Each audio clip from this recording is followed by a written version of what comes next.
ഈ ആഴ്ച ഫുള്ളി ഞാൻ മൈക്ക് മെൻസനെ പോലെ ട്രെയിൻ ചെയ്യാൻ പോവാ. അതായത് ഫെയിലിയർ വരെ. ഇന്നാണെങ്കിൽ ചെസ്റ്റും ബാക്കും ആയിരുന്നു.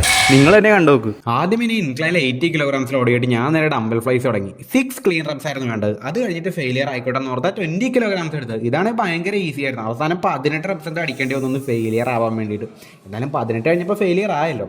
അത് കഴിഞ്ഞ് റെസ്റ്റേ ഇല്ലാതെ തന്നെ നേരെ വന്ന് ഇൻക്ലൈൻ ബെഞ്ച് പ്രസ് ഒറ്റ സെറ്റുകൾ 3 റബ്സെങ്കിലും കിട്ടണമെന്നായിരുന്നു. 80 kilograms എടുത്ത് നെഞ്ചത്ത് വെച്ചതേ ഓർക്കുന്നുള്ളൂ. ഒടുക്കത്തെ പാടായിരുന്നു.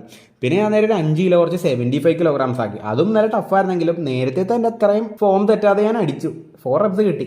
അത് കഴിഞ്ഞ് എനിക്ക് എല്ലാവർക്കും ഇഷ്ടമുള്ള ലാറ്റ് പുൾ ഡൗൺ ആയിരുന്നു. അതിന് ഞാൻ ഫുൾ സ്റ്റാക്ക് ഇട്ടിട്ട് നേരെ അടി തുടങ്ങി. 6 റബ്സ് വേണമെന്നായിരുന്നു. അത് മര്യാദയ്ക്ക് കിട്ടി. പക്ഷേ ഒരു 8 റബ്സൊക്കെ ആയപ്പോൾ നല്ലപോലെ ടഫാകാൻ തുടങ്ങി. 10th റബ്സൊക്കെ ആയപ്പോൾ ഞാൻ മനസ്സും ശരീരവും കൊണ്ട് ഒരുമിച്ച് വലിച്ചിട്ടും അത് വരുന്നില്ല. അവസാനം ഞാനത് തിരിച്ചിട്ട് അത് കഴിഞ്ഞിട്ട് അപ്പം തന്നെ റിവേഴ്സ് ഗ്രിപ്പ് ലാറ്റ് പുൾ ഡൗൺ. അതിനും റെസ്റ്റ് ഇല്ല. എല്ലാം ഒരു സെറ്റേ ഉള്ളെങ്കിലും ഇതും നല്ല ടഫായിരുന്നു.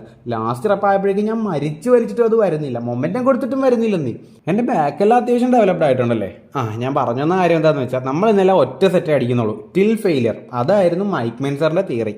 അത് കഴിഞ്ഞിട്ട് ഡെഡ് ലിഫ്റ്റ് ആയിരുന്നു. ഇതും ഒറ്റ സെറ്റ് അല്ലെങ്കിൽ ഒരു 2 വാം-അപ്പ് സെറ്റ്സ് ഞാൻ ചെയ്തു. അത് കഴിഞ്ഞിട്ടുള്ള വെയിറ്റ് എല്ലാം കൂടി പെറുക്കിയിട്ട് ഞാനൊന്ന് ആശങ്കപ്പെട്ട് ഡെഡ് ലിഫ്റ്റിൽ എങ്ങനെ ഫെയിലിയർ വരെ അടിക്കുന്നത്. പിന്നെ എന്തേലും ആട്ടെന്ന് പറഞ്ഞ് ഞാൻ 130 kilograms ഒരു 6 റബ്സ് അടിച്ചു. അത് കഴിഞ്ഞിട്ട് എനിക്കൊരു ഫെയിലിയറിൻ്റെ സാധനം കിട്ടുന്നില്ലെന്ന്. പിന്നെ ഒരു 140 kilograms എടുത്ത് ഇതൊരു 3 റബ്സ് അടിച്ച്. ബട്ട് 4th റപ്പ് ആയപ്പോഴേക്കും എൻ്റെ കയ്യിൽ നിന്ന് ഇതിനെ വേണേൽ ഫെയിലിയർ എന്ന് വിളിക്കാം. സർപ്രൈസ്ഡ് ആവണ്ട, ഇന്നത്തെ വർക്കൗട്ട് ഇത്രയേ ഉള്ളൂ. 1 സെറ്റ് ടിൽ ഫെയിലിയർ. മാരക പമ്പൊന്നും ഇല്ലെങ്കിലും എനിക്കിത് ഇഷ്ടപ്പെട്ടു കേട്ടോ. ഇത്ര മിനിമൽ ആയിട്ടുള്ള വർക്കൗട്ട് വെച്ചിട്ടാണ് മൈക്ക് മെൻസർ ഇത്രയും നല്ലൊരു ബോഡി ഉണ്ടാക്കിയത്. എന്താ അല്ലേ?